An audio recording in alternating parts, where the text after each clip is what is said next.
हाथों को चूर करने वाले उसकी खान है, और जो हाथों में धनुष बांध लिए हैं वो कौशल्या जी के पुत्र, इनका नाम राम है। घोर किशोर वेशु बर काछे, कर सर चप राम के पाछे, लक्ष्मणु नमु राम लघु भ्राता, सुनु सखी तसु सुमित्रा माता। इनका रंगोरा किशोर अवस्था है, और जो सुंदर वेश बनाए और हाथों में धनुष बांध लिए श्री राम जी के पीछे पीछे चल रहे हैं, वो अनेक उनके छोटे भाई है, उनका नाम लक्ष्मण है। हे सखी सुनो, उनकी माता सुमित्रा है। विप्रकजु करी बंधु देव मग मनु मुनि बधु उधारी, अय देखन जब माख सुनी हरि सब नारी। दोनों भाई ब्राह्मण विश्वामित्र का काम करके और रास्ते में मुनि गौतम की स्त्री का अहिल्या का उद्धार करके यहाँ धनुष यज्ञ देखने आए हैं। और यह सुनकर सब स्त्रियां प्रसन्न हुई। देखी राम छवि कोई एक काहू, जोग जो जोगु जनकी यह बड़ी आई, जो सखी इन्हीं देख नर नाहू पन परिहार हटी करू विभाऊ। श्री रामचंद्र जी की छवि देखकर कोई एक दूसरे को कहने लगी, यह वर जानकी के योग्य है सखी, यदि कोई कहीं राजा इन्हें देख ले तो प्रतिज्ञा छोड़कर हठपूर्वक इन्हीं से विवाह कर देगा। वो कहा ए भूपति पहचाने, मुनि समेत सादर सन्माने सुखी, परंतु पनु राउ न त्यजाई, विधि बस हटी अभी बिके ही बजाई। किसने कहा? राजन ने इन्हें पहचान लिया और मुनि के सहित उनका आदर पूर्वक सम्मान किया, परंतु ये सखी राजा अपने प्राण नहीं छोड़ता। वह अनार को वशीभूत होकर हठपूर्वक अविवेक ही आश्रय लिए हुए है और प्राण पर अड़े रहने की मूर्खता नहीं छोड़ता। कोई को कहा जो भले आई विदाता, सब कहो सुनी उचित फलदाता। तो जन की मिली बरु एहू, नहीं अली यही संदेह।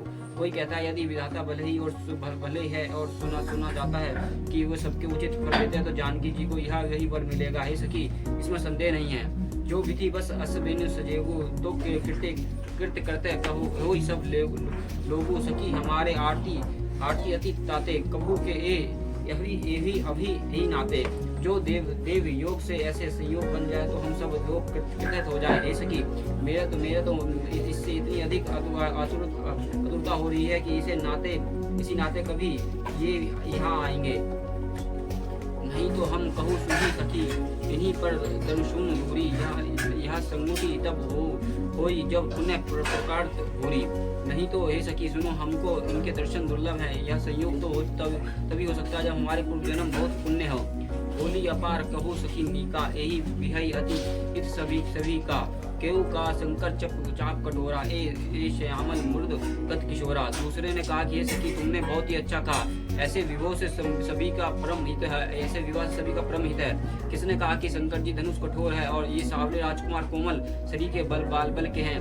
सब असमंजस अहि सायानी, यह सुनी अपर कहो मर्दवानी। सखी इन कहा को असी कही, बड़ी प्रभाव देखत लघु अहि।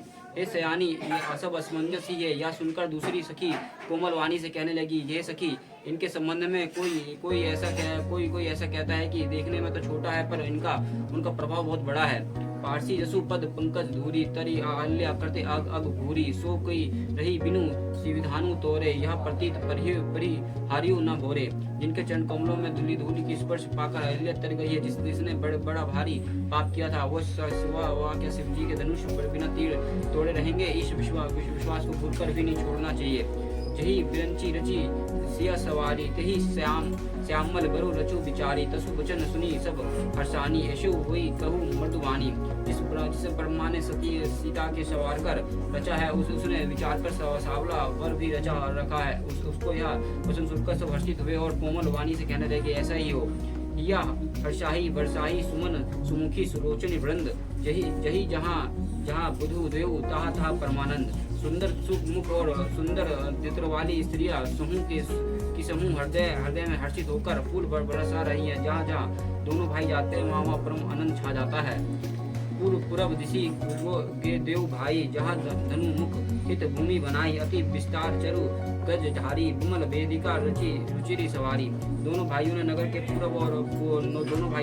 पूर्व ओर गए और जहाँ धनुष यज्ञ के लिए रंग भूमि बनाई गई थी। बहुत लंबी चौड़ी सुंदर ढाला हुआ पक्का आंगन था, जिस पर सुंदर और निर्मल वेदी सजाई गई थी। चहु दिशा कंचन मंच विशाला रचे जहाँ बैठी महिपाला से ही पक्ष समीप चहु पासा अपर मच मच मंच मंडली विलासा। चारों ओर सैनिकों और बड़े बड़े मंच बने थे जिन पर राजा लोग बैठेंगे और उनके पीछे समीप ही चारों दूसरे मचानों के मंडलदार घेरू शोभित था। कछुक ऊंची सब भांति सुहाई बैठी नगर लोग जहाँ जाई तिन्हीं के निकट विशाल सुहाए धवल धाम बहुबरन बनाए। वह कुछ ऊंचा था और सब प्रकार से सुंदर था। जहाँ जाकर नगर के लोग बैठेंगे उन्हीं के पास विशाल एवं सुंदर सफेद मकान अनेक रंगों के बनाए गए हैं। जहाँ बैठे देखी सब नारी जत जत जोग निज कुल अनुहारी पूर्व बालक कहीं कहीं मृत बचना सदर प्रभु देखी रचना। जहाँ अपने अपने कुलों के अनुसार सब स्त्री यथा योग जिसके जहाँ बैठना उचित है बैठकर देखेगी। नगर के बालक कोमल वचनों कह करके आदर पूर्वक प्रभु श्री रामचंद्र जी की रचना दिखा रहे हैं। सब शिशु यही मीश प्रेम बस प्रीस मनोहर गात तन पुलकाही अति हरिशु ये देखी देव भ्रात। सब बालक इसी बहाने प्रेम के वश होकर श्री राम जी के मनोहर अंगों के छूकर शरीर से पुलकित हो रहे हैं और दोनों भाइयों देखकर उनके हृदय में अत्यंत हर्ष हो रहा है। शिशु सब राम प्रेम बस जाने पृथ्वी समेत निकटे बखाने निज निज रुचि सब ले ही बोली बुलाई सहित स्नेही जही देव भाई। श्री रामचंद्र जी सब बालकों को प्रेम के वश जानकर इस स्थानों की प्रेम पूर्वक प्रशंसा की और इससे बालक को उत्साह आनंद और प्रेम और बढ़ गया जिससे वह सभी अपने अपने रुचि के